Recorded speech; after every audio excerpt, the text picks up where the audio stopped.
If you're a maintenance supervisor at a manufacturing facility and your machinery isn't working right, Grainger knows you need to understand what's wrong as soon as possible. So when a conveyor motor falters, Grainger offers diagnostic tools like calibration kits and multimeters to help you identify and fix the problem. With Grainger, you can be confident you have everything you need to keep your facility running smoothly. Call 1-800-GRAINGER, click Grainger.com, or just stop by. Grainger, for the ones who get it done. If you're looking for more horror outside of the mainstream, look no further than Unsung Horrors, a podcast about underseen horror movies. I'm Lance. And I'm Erica. Every other week, we'll cover a horror movie with fewer than 1,000 views on Letterboxd. We'll even give you double feature recommendations to pair with the movies we discuss. From gothic to shot on video, from slashers to comedies, from giallo to J-horror, we'll cover all the subgenres. So join us as we unearth these hidden gems of horror. Follow us on Instagram, Twitter, and Facebook, all at Unsung Horrors, available wherever you listen to podcasts. And part of the Someone's Favorite Productions podcast network.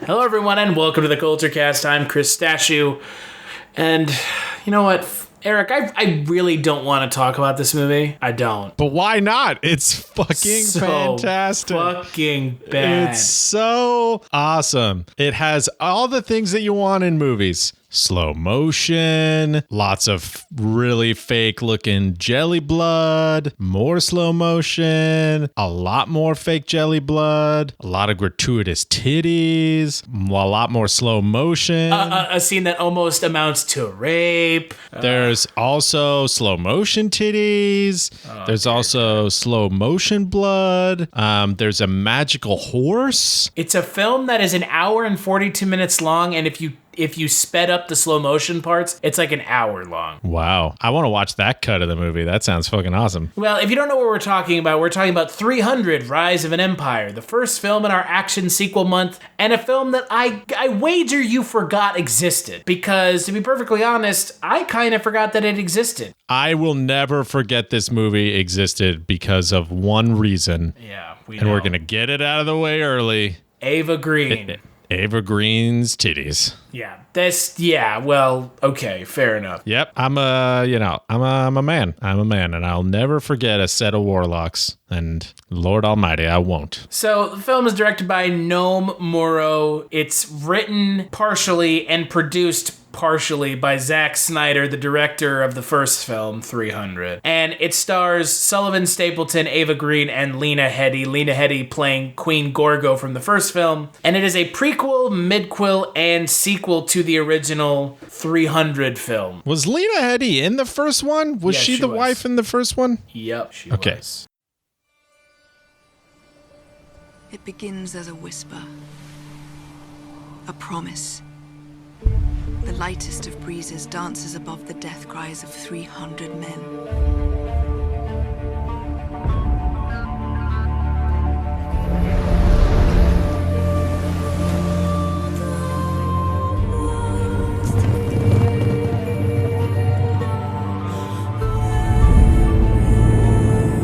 That breeze became a wind.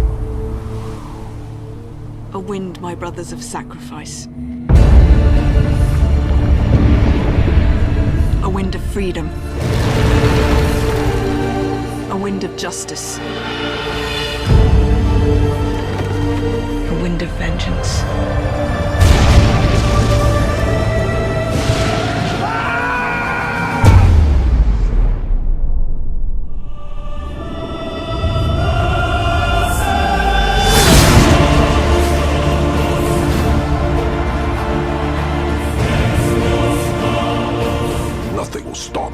Of my empire. I will attack the Greeks. but my entire navy.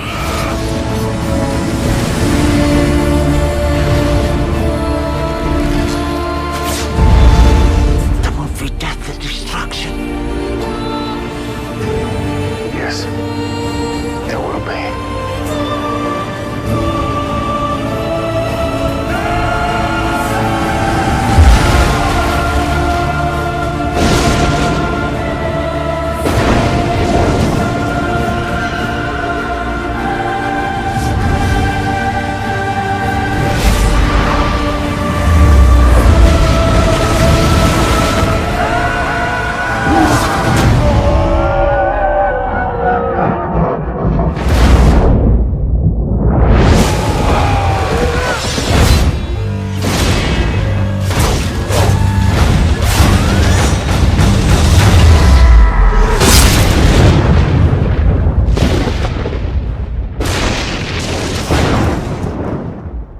So, Eric, what do you think of the original 300, and what do you think of this film, the sequel to 300? I remember watching the original 300 in the theater when it came out and thinking like, whoa, this is fucking insane. This is crazy. Like, this is such a cool movie because it was so different than any other movie at that point that I had seen. You know, it's extremely, like all the slow motion and like the fight scenes and, like the hyper stylized, way that it was shot. And a lot of the slow motion scenes were basically just like ripped straight out of like, frames from the comic. And a lot of that stuff is really cool. Comic in quotations. It's not really a comic. Yeah, it's whatever. Like, graphic novel. I'm not talking about graphic novel comic. It's like a picture book. Yeah, essentially, it's mostly what 300 is, of just a lot of slow motion battles with like a little bit of dialogue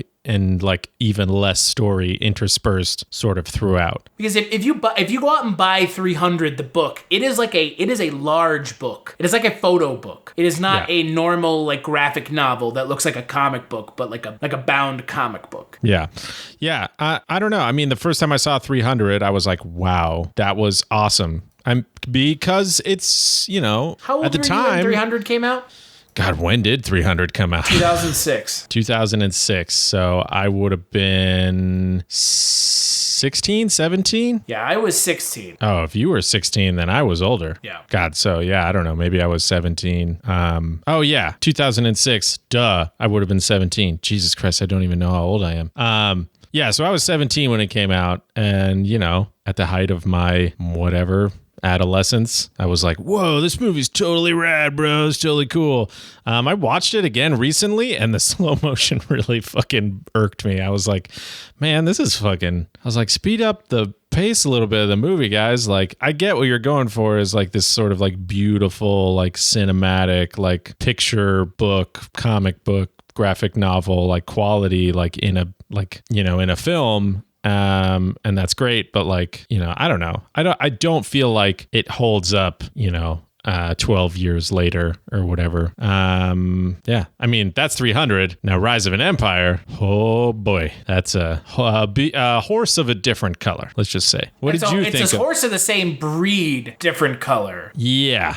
I mean, I don't know. What did you think of 300? Oh, I fucking hate 300 now. I'm with you. Like I'm sure if I think back to when I was 16, I loved it. Like, oh, this movie's fucking cool. There's blood and there's slow-mo and fucking cool, like, one-liners like, tonight we dine in hell and this is Sparta. But man, watching it as an adult, oh my God, it's a fucking travesty of a film. It is, if you want to watch a film that you tell someone this is who Zack Snyder is as a director, 300. That is Zack Snyder, the director, as a film. Yeah, 100%. And he hasn't changed as a director. No. And that's the problem, is that he has gone from making that fucking abortion to Watchmen, which I know some people really love, and I mean, that's fine.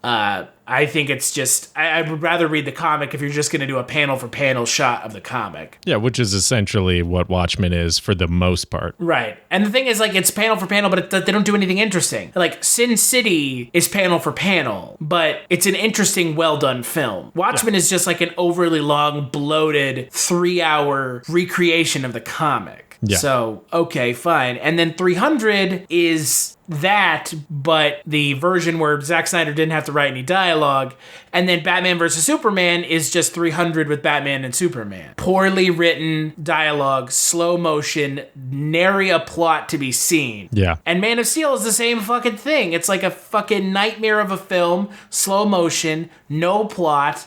I've still never seen Man of Steel all the way through. Yeah, because it's a fucking bad movie. I fell asleep during it the first time I saw it in the theater, I believe. And then every time since then, the only time I've ever sat down to watch it is when it was on TV and I either left or fell asleep or stopped watching it again halfway through.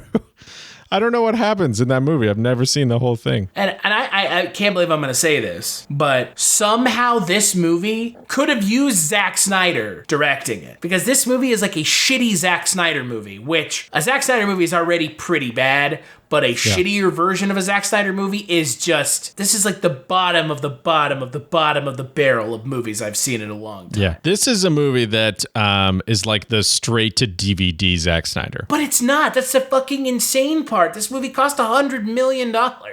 Yeah, and it looks and feels like it's direct to DVD. Well, that's the thing. It doesn't look like it. This movie is clearly shot and like cost tons of money, but like everything else about this movie feels so phoned in and like trying to piggyback off of the success of a movie that's quote unquote better. But I mean, it's like, you know, like this turd is less dried out than this one. This is a fresher turd. I think it's better only because it was first. Right, know? yeah. It was the first one. It was the 300 came out and then allowed all those other like better comic book movies to come out after it. That we were all like, whoa, 300 is fucking awesome. And then, if I'm not mistaken, Sin City came out afterwards. You know about the movie? Yeah. Yeah, it did. Yeah, by a couple of years. What was it? 2009, I want to say? Actually, we're both wrong. Sin City came out the year before 300. Oh, never mind. Sin City is the reason that 300 came out.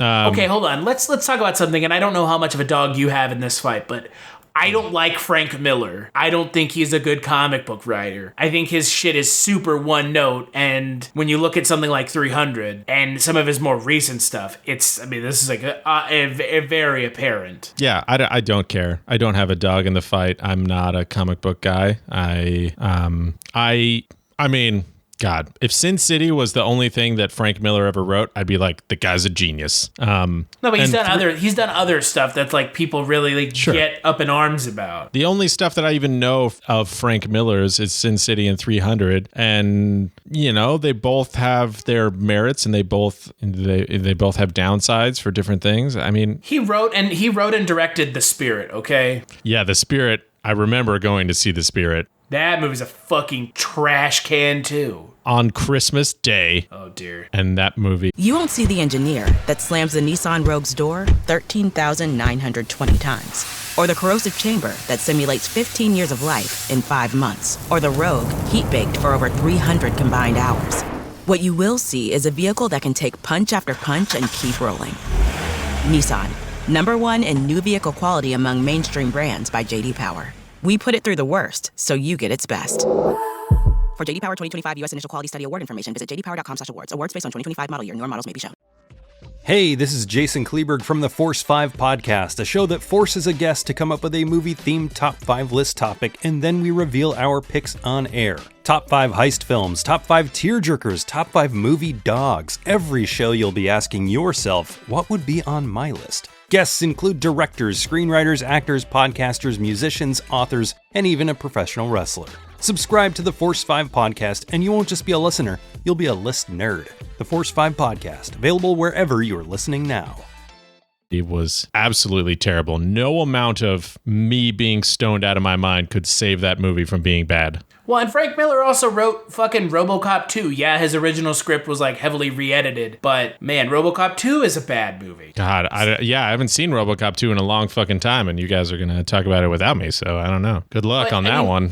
When we come back to this film, we're talking about, and that's the thing about this film that I can't wrap my head around. Having seen this for the first time, this is the second time you watched it, but who was this movie made for? This movie came out 8 years after the original 300? Yeah. It's like astounding that this movie took so long to come out. Yeah, if it would have came out 3 years after the original 300, then it might have still been relevant at the time. But when this movie finally came out, I was like, why? And it came out in 3D because, of course it did. That was the time. That was a thing, yeah. That was the time when every movie was in 3D and we were all like, why is every movie in 3D? Nothing needs to be in 3D. No, I don't want to go and see it in 3D. Like, fuck. Thanks, right James off. Cameron. Yeah, fuck you, James Cameron. And they're by the still way, showing Avatar is a terrible movie. Fuck you. I hate They're Avatar. still showing shit in 3D. You can go see Infinity War in 3D right now. Yeah, fuck you. Jake Sully can fucking suck a dick. I don't give a shit about fucking Avatar. Anyways. No self-respecting adult does. Yeah, except for, I should have known. I had an ex-girlfriend whose dad was obsessed with Avatar, and I should have known that that was a bad sign from the get-go, and I should have called it right then and there. That movie is awful. He loved it. It was his favorite movie. He watched it religiously, and I was like, maybe I don't want to be a part of your family. But anyways, that's neither here nor there. Well, you could relate it back to the fact that those movies are supposedly having sequels made that. Yeah, sure they are. Yeah, whatever. Those movies are going to come out in 10 more years from now, like something like that. The sequels will happen 25 years after the original fucking movie, and like nobody will give a shit then.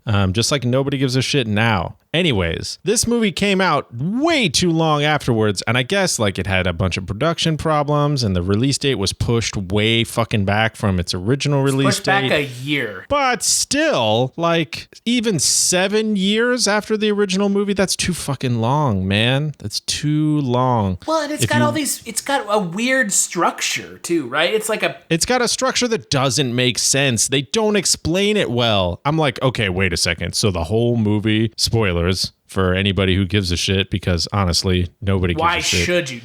You shouldn't. You shouldn't. The whole movie is basically just Lena Headey like telling this story on a ship going into battle. So yeah, I don't know. She explains this fucking really long story. I mean, the first fucking 10 minutes of the movie are basically just exposition over slow motion, which is a god awful way to start a movie. It's terrible. Don't ever do it. Sucks the air right out of the film. Yeah, it makes it so boring. I don't really care about what happened in the last movie. Yeah, and then, I don't know. The whole movie, it just ends up, it's just her explaining what happened before 300 on this other plane, like on this other battle, and then 300, and then now she's gonna kill Xerxes or try to or some shit. And I'm just like, what the fuck? Like, these guys are just constantly trying to kill Xerxes. Like, first of all, give me a new bad guy. If you're going to give me a 300 story, especially one that's 8 years removed from the first one,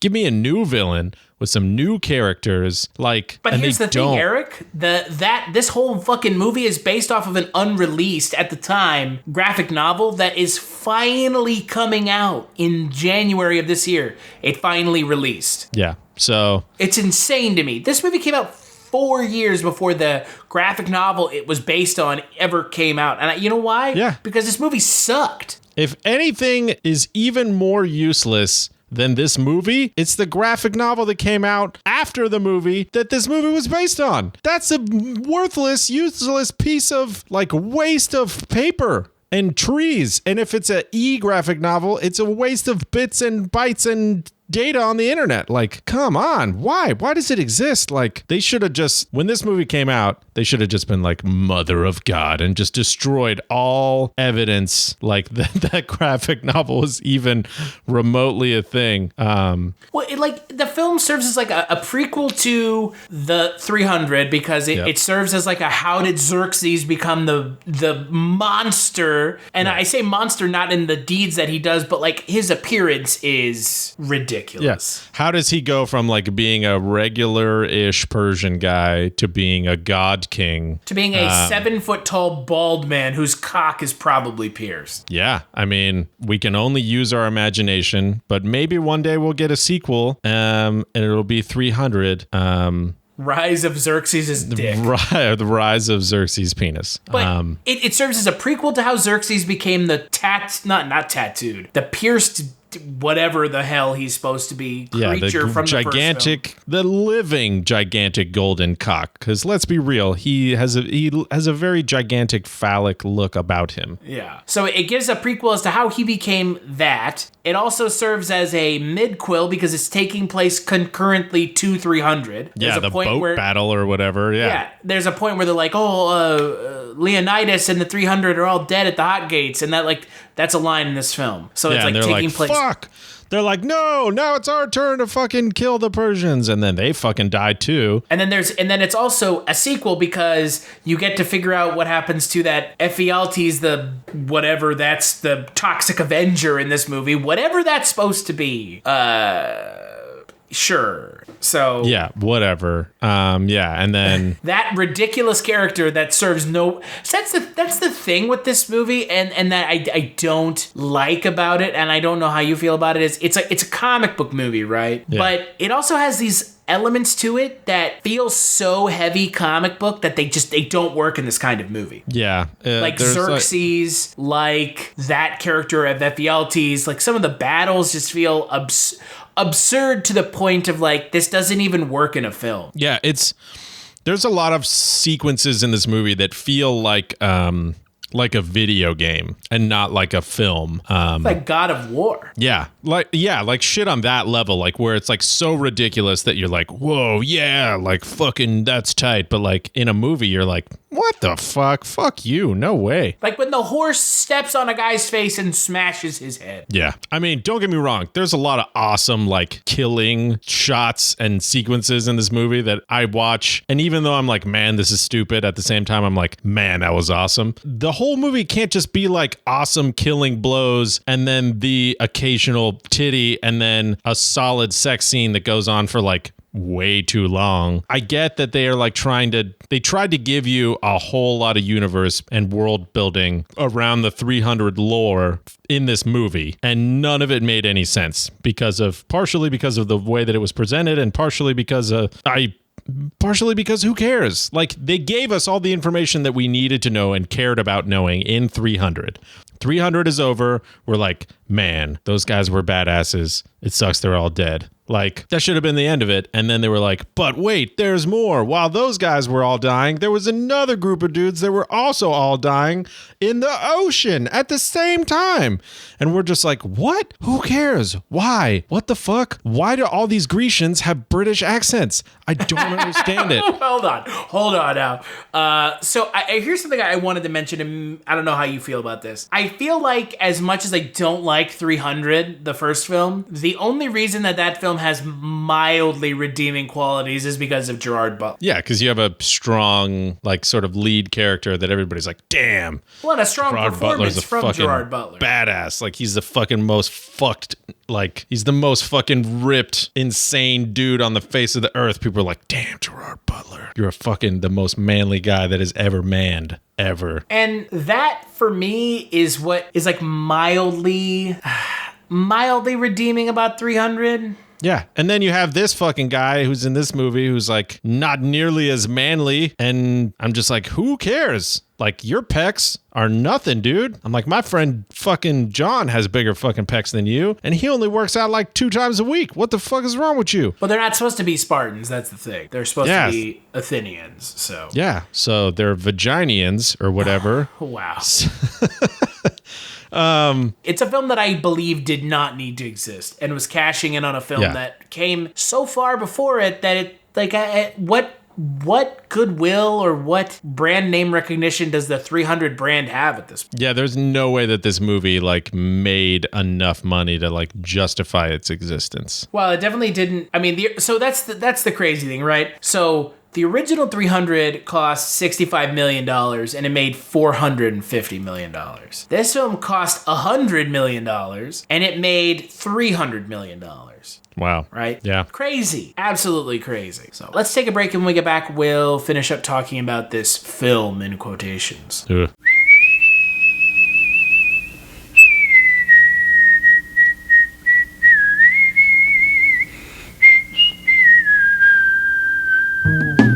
Who is Karl Kolchak? He's a reporter. Now that is news, Vincenzo. News! And we are a news paper. We are supposed to print news, not suppress it. With the INS. What's an INS? Independent news service, sir, founded in 1904 by Enrico Paluzzi, who seems to have a nose for the strange and unusual. Well, last year in Las Vegas, I uncovered a series of murders that turned out to have been committed by a vampire. And what is the Kolchak Tapes? It's a podcast. All about Carl Kolchak. What's a Kolchak? The Night Stalker. And where can you get it? On iTunes, Stitcher Radio, and at www.kolchaktapes.com. As foolish a game as any that Gory the Ghoul could make up.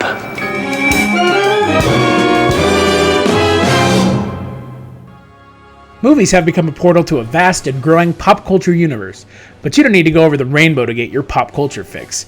Just head to Rainbow Comics, Cards, and Collectibles. They are your one-stop shop for comics, toys, posters, games, and more. Not a pop culture nerd? No problem. They have something for everyone, including a wide array of sports cards, collectible card games, even memorabilia. Stop by one of their 2 locations today. The flagship location at 3310 South Minnesota Avenue, Sioux Falls, South Dakota, or their newest location at 1501 Pine Lake Road, Suite 17, Lincoln, Nebraska. Most importantly, don't forget to add them on Facebook for pop culture news, weekly live videos, and special events. Here's what some people are saying about the Projection Booth podcast. Week after week, I'm mesmerized by the focus given great films and questionable films alike. But every episode is a... You won't see the engineer that slams the Nissan Rogue's door 13,920 times. Or the corrosive chamber that simulates 15 years of life in 5 months. Or the Rogue heat-baked for over 300 combined hours. What you will see is a vehicle that can take punch after punch and keep rolling. Nissan, #1 in new vehicle quality among mainstream brands by J.D. Power. We put it through the worst, so you get its best. For J.D. Power 2025 U.S. Initial Quality Study Award information, visit jdpower.com/awards. Awards based on 2025 model year. Newer models may be shown.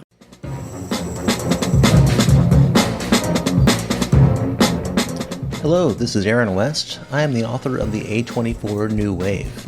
In this book, I look at A24's output and I make the argument that we are in a new wave movement right now. A24 plays a major role. This book has a supplemental podcast where each episode is a brief conversation about an A24 related topic, whether an actor, director, or even a genre. As I continue research for the book and conduct interviews, I expect to record podcast episodes with people involved with the company. You can find the podcast at cinejourneys.com or wherever you find podcasts, and we are proud to be members of the Someone's Favorite Productions podcast network. learning and entertaining experience. This is hands down the best movie podcast. They cover so many different genres across so many years, from obscure movies to blockbusters. If there's only one podcast about movies and cinema that you listen to, make it this one. The Projection Booth Podcast, with new episodes available every week at projectionboothpodcast.com. All right, so we are back and we were talking about 300 Rise of an Empire. I think you said it best, Eric. This is like a video game movie. It's like a movie in video game, like a video game in movie form. Kind of, yeah. I mean, there's this fucking sequence where somebody is riding a horse across ships as they smash into each other and catch on fire and are sinking. First of all, how did this horse even get on the fucking ocean? Who the fuck brought a horse on the fucking boat? That shit's retarded. Second of all, this is the most fearless horse I have ever seen in my goddamn life, and it's just like video gaming across like flaming ship debris onto another ship that's also crashing into another ship that it then jumps on that ship. And I'm just like, shit like that, I'm like, that's a fucking, like, that's a video game cutscene, or like that's like a section in a video game that's like, this is right before the final boss fight, like you have to navigate the fucking horse like through this fucking maze of shit or whatever, and it's the impossibly hard part that like nobody can fucking beat. Like, what the shit? Some QTEs, some QuickTime events. Yeah. No, it completely feels like it, and I mean, that's Zack Snyder. That's like his thing. And, you know, that's the crazy thing about Zack Snyder. I mean, he directed that Dawn of the Dead remake, the one that's actually relatively good. But the reason that it's even remotely a good film is because he had no hand in writing the script.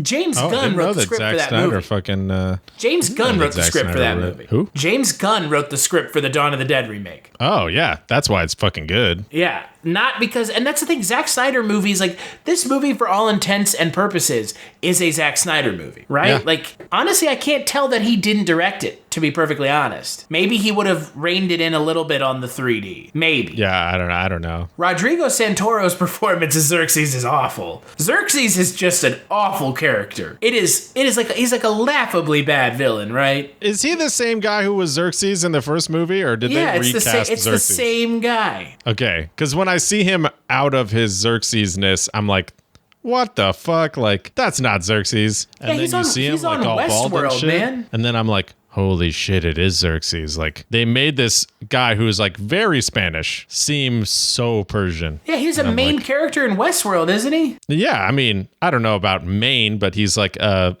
semi-major-ish character, like in one of the side plots or whatever. I don't get the point of his character is so dumb. His character is dumb in like this is why people look at comic books and think comic books are stupid way, because his character is one-dimensional. He's essentially Bane without the mask on, and everything he says is just like, you want to just like sit and laugh. I do sit and I laugh. But then you look at Eva Green and she's doing essentially the same thing, but she's like, she's hamming it up big time in this movie. Oh yeah, she's like a total fucking asshole the whole time in this movie, and she's just like... She's enjoying every little bit of the director and the script just being like, just do whatever you want.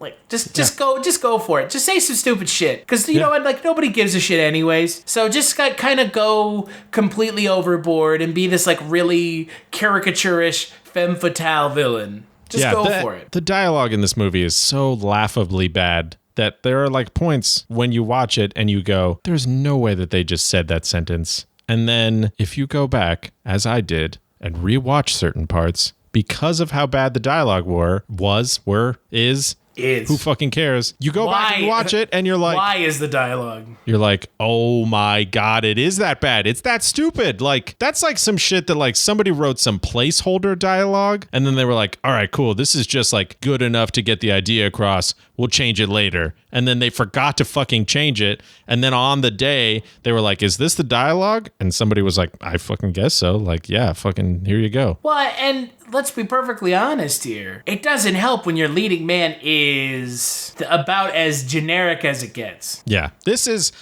was like during that time. I think this was even like kind of at the end of that time where it was like they had, God, what did they have? They like did the remake of the Clash of the Titans. Oh, with other generic, boring Australian man, Sam Worthington? Yeah. And so it was like the rise of the Australian, like, kind of buff, like kind of generic, like manly man, like leading man time. But he was in Avatar. Again, I will continue to reiterate that Avatar is the worst pile of shit I have ever seen. Remember when they made 2 of those Clash of the Titan movies? They made a second one? Yeah, it was Wrath of the Titans, bro. I didn't even know that. Oh, wait a second. Now I'm remembering it. Okay, yeah. I just forgot about it. I struck it from my memory until just now. Liam Neeson and Ray Fiennes are in those goddamn movies? Yeah, dude. They're fucking gods. Ray Fiennes is like Hades or some shit. Like, holy shit. Liam Neeson is Zeus with a fucking ridiculous armor on? Beard.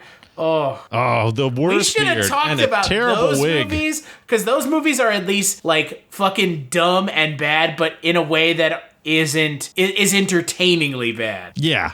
I mean, those movies are bad. This movie is also bad, but this movie is like also really boring. Which is terrible. It's not entertaining. Yeah, there are small moments like where you're like, all right, like this is kind of cool. And then like that's it. Like the rest of it is boring. And that's the worst part about this movie. The worst part about this movie is not how over the top the jelly blood is. It's not how ridiculous like the fucking gratuitous, fucking titties are.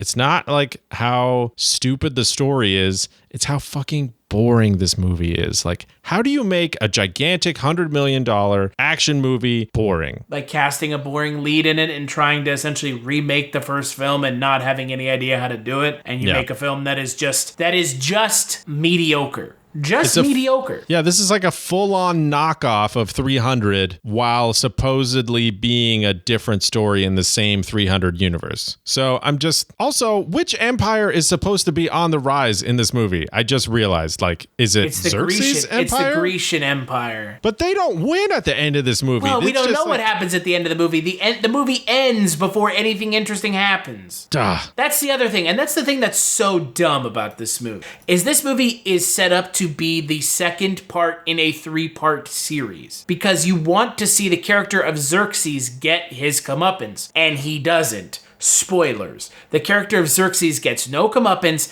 There's no story arc to Xerxes. There's no falling action to Xerxes. And didn't they end like the first 300 movie where they were like, and now we've got an army of 10,000 Spartans and 50,000 other people and 100,000 other peoples, and now we will fight Xerxes and we will murder him. And they're like, yeah, and then like that's the end of the movie. And I was like, whoa, all right, go for it, guys, you're gonna do it. They did the same thing at the end of this movie.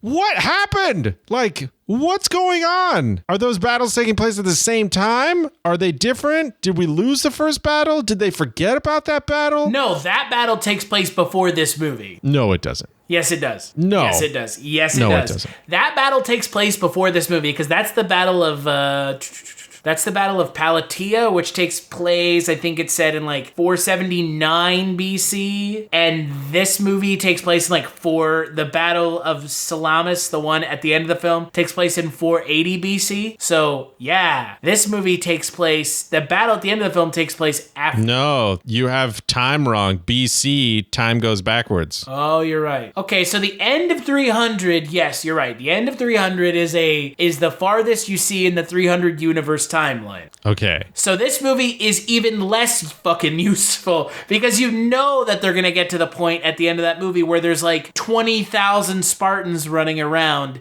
to beat the Persians. So yes, this movie's now, Eric, is even more useless. Wow. Okay. Yeah. I single-handedly just ruined this movie for myself. I mean, this movie's already garbage. Yeah, it's bad. But that fact alone, that there's like a stinger at the end of 300 that's supposed to like let you go out of the theater on a high note. Yeah. Completely dismantles any shits you should give about this movie because you're just like, oh, that takes place after this movie. God, you know what I want to do is I think it would be a great job to have. And I don't know if this job exists, but if it doesn't, it's formally submitting my resume for this job right now as a plot and story hole poker, where you bring me your story or I will read your script and it's just my job to go, but wait, like, won't they do this? Or like, wouldn't this happen? Or like, why the fuck is this here? Or like, didn't they do this in the first movie? What happened to that? Like, just bring me all of your sequels and I will tell you why your sequel is stupid and won't work. And then you can fix it. Or just not make it because, yeah, what the fuck? Why? They obviously didn't have anybody doing that on this movie. Or if they did, he was doing a really bad job and should be fired and probably was. I don't know. Maybe he got a promotion. I don't know.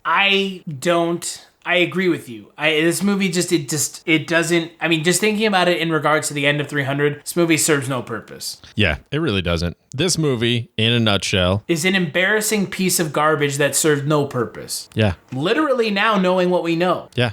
This movie was a vehicle for two things: 3D blood, Eva Green's titties. And that's kind of it, to be perfectly honest. Yeah, that's it. I can't think of a better way to wrap up this movie than 3D blood, Eva Green's titties. And Rodrigo Santoro dressed up like a human penis. Yeah. Well, I mean, you can watch the fucking first 300 for that. You don't need to see it in this one. Yeah, fair enough. But you get to see what if you don't know what he actually looks like. I mean, but no, what I'm saying is, like, if you don't know what he looks like in real life. Oh, yeah. If you don't know what Rodrigo Santoro looks like in real life and you see him in this movie at the beginning when he's Xerxes and then when he becomes Xerxes, like God Xerxes, it's so fucking stupid. It's weird how he looks much more Persian when he becomes a god and he looks like very Spanish before he's a god. He almost looks like he's Brazilian. What a surprise. Is he Brazilian? Yeah, he's Brazilian. Oh. Yeah. So what would you give the film out of 5? It's going to get a big fat 1, and the only one is it's getting 0.5 of a point for each of Eva Green's boobies. It's simply stunning. Yep. It gets one gigantically rock hard golden penis man. He's coming out of that fluid that makes him into a god. Oh yeah. It's totally not like hobo jizz or hermit jizz. He goes into this weird pool in the middle of like some weird thing in the middle of the fucking desert after hallucinating and taking a bunch of weird herbs and spices and jumps into the fuck. You won't see the engineer that slams the Nissan Rogue's door 13,920 times. Or the corrosive chamber that simulates 15 years of life in 5 months. Or the Rogue heat-baked for over 300 combined hours. What you will see is a vehicle that can take punch after punch and keep rolling. Nissan, #1 in new vehicle quality among mainstream brands by J.D. Power. We put it through the worst, so you get its best. For J.D. Power 2025 U.S. Initial Quality Study Award information, visit jdpower.com/awards. Awards based on 2025 model year. Newer models may be shown. Hello, my name is Kevin Tudor, and I'm one of the 3 hosts of Almost Major, a film podcast dissecting many major indie studios and the films they release. Every week, myself, Charlie Nash, and Bryden Doyle discuss overlooked, forgotten, or bona fide classic indie films via studio-specific miniseries. We've previously covered numerous films from Artisan Entertainment, Lionsgate Films, and New Line Cinema. Titles including The Blair Witch Project, American Psycho, Dogville, But I'm a Cheerleader, Saw, Requiem for a Dream, and Ringmaster. You know, the Jerry Springer film. Anyways, we have a fun time every week, and we hope you will join us. Subscribe to Almost Major wherever you get your podcasts. Now proudly a part of the Someone's Favorite Productions podcast network. Deep fryer of the fucking Colonel's magical whatever, and like goes in like a 6-foot-ish tall like Brazilian man and comes out a 8 feet tall golden penis man. It's really ridiculous. I texted Eric when I was watching it, and all I said was, "Is this for fucking real?" Because it's so dumb. I mean, you know, whatever. You're telling me that if you didn't have access to a gigantic golden penis man pool that you wouldn't fucking jump in? I fucking would. Point. It's just so dumb.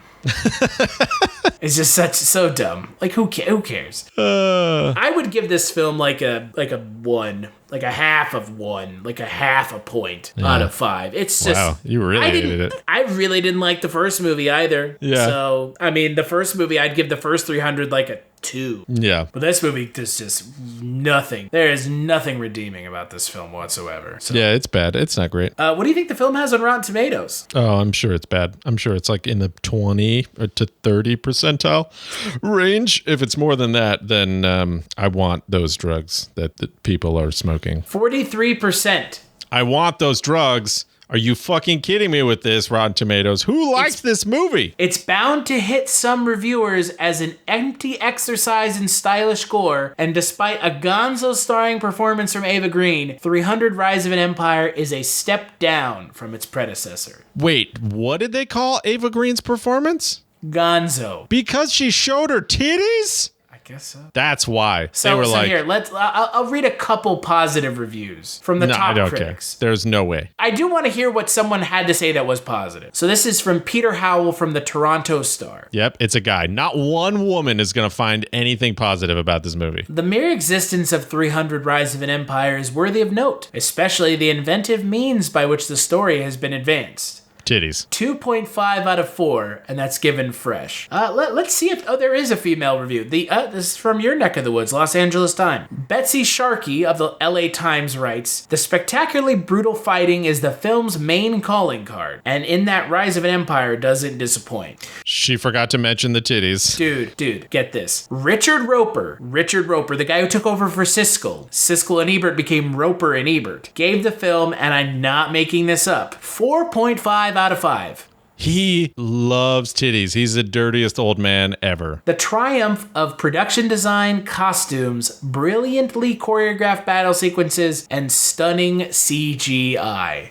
The CGI is not good in this movie. What universe is this existing in? Oh my God, somebody fire this man. I don't...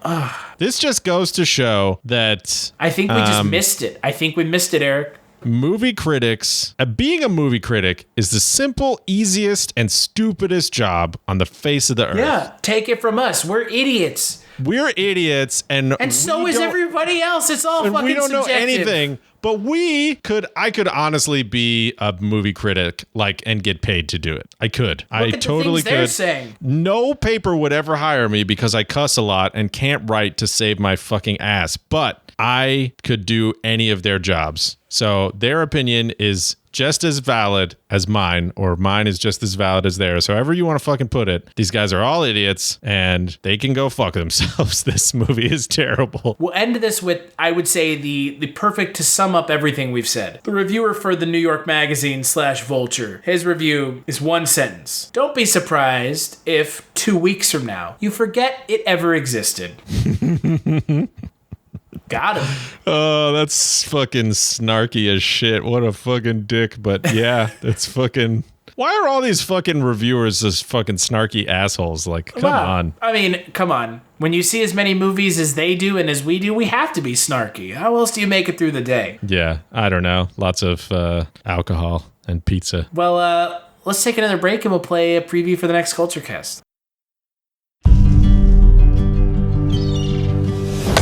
Happy birthday, Mother.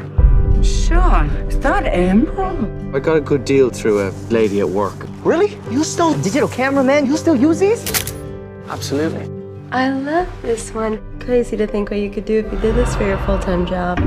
Just a poor, struggling artist. Enjoy your dinner, sir. See you in 10 minutes, brother.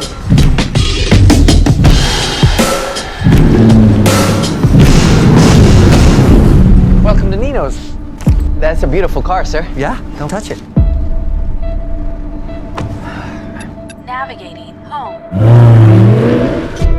Oh, you beauty. Yo, talk to me. Black card. Shut up, Doc, for real? Yeah. Everything cool on your end, yeah? They're just getting their salads now, man. Just checking here.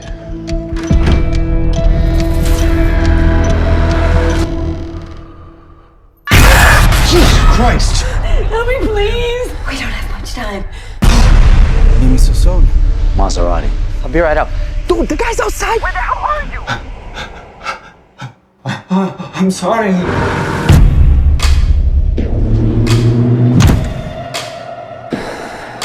Visions. He's got a girl. Chained up.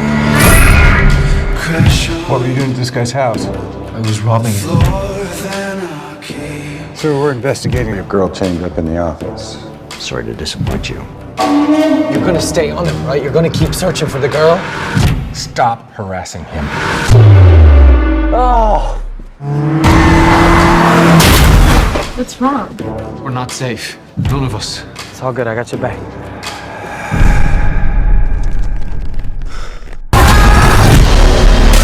You're crazy, you know that? Crazy people Get caught. You know why you're not in their little jail right now? Because you're in mine.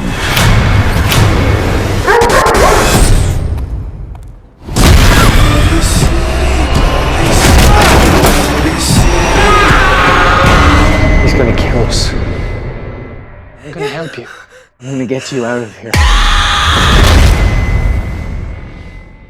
That's right, on the next Kulturecast, we're going to be talking about another film you may not have even realized came out. That film is Bad Samaritan, a film that's in your theaters right now, probably for only 1 week, probably about to be replaced by another film you didn't realize was coming out, a film with Gabrielle Union where she's a badass mom who's taken down criminals. But we're talking about Bad Samaritan. That other movie I think is called Breaking In.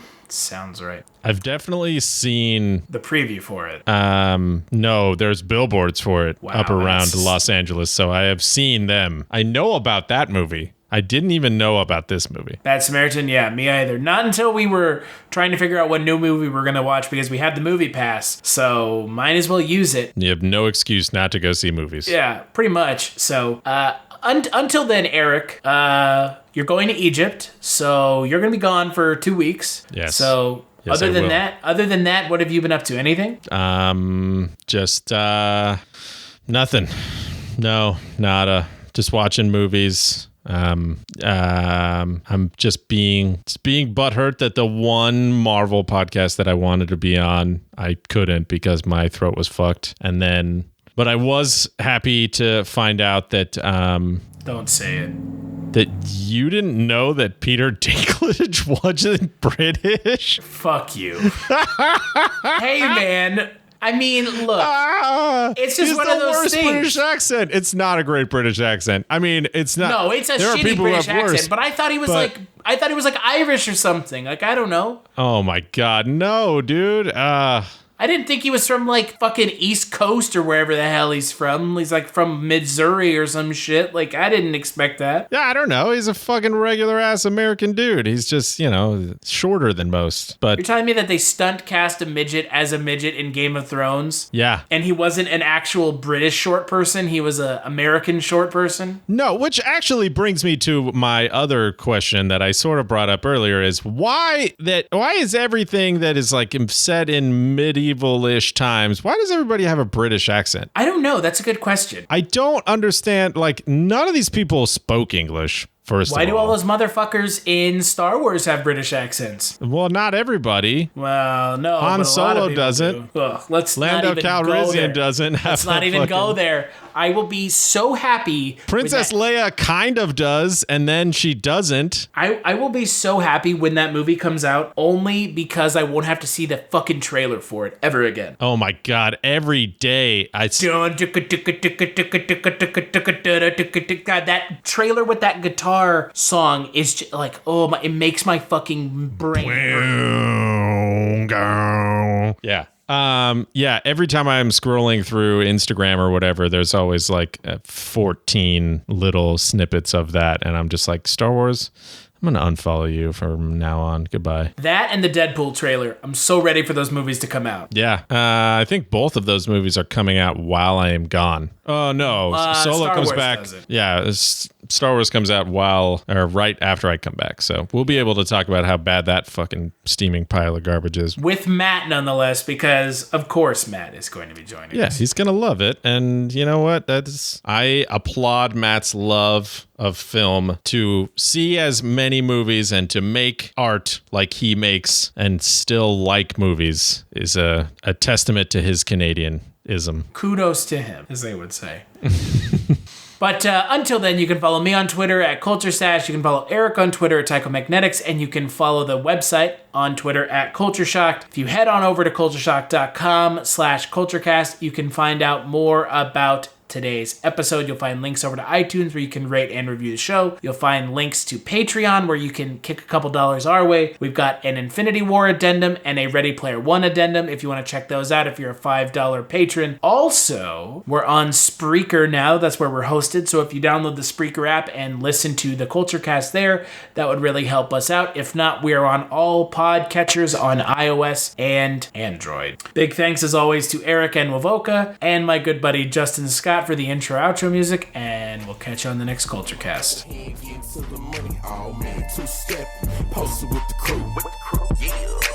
You know how we do, I'm just two-step, drink in my right hand, phone in my other hand, getting to the money, oh man, two-step, posted with the crew, yeah, you know how we do. Hey, two-stepping, know what I'm saying?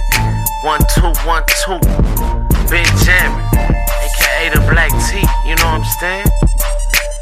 Catch me with my crew every day. Two-step. Oh, my phone in my other hand, like, hello? Oh, get into the money, man.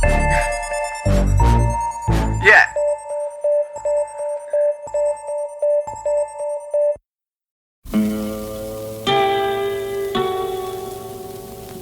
Hello, filthy movie lovers. My name is Gentry Austin. And I'm Casey Scott. And we're the hosts of The Sin Syndicate, film podcast for something weirdos, anti-criterion bros, and Joseph Sarno aficionados. Join us semi-weekly as we peer into the adults-only theaters and sticky-floored cinemas of the golden age of sexploitation, when the morals were loose, the laws were murky, and the intercourse was all simulated. Find us now on the Someone's Favorite Productions podcast network.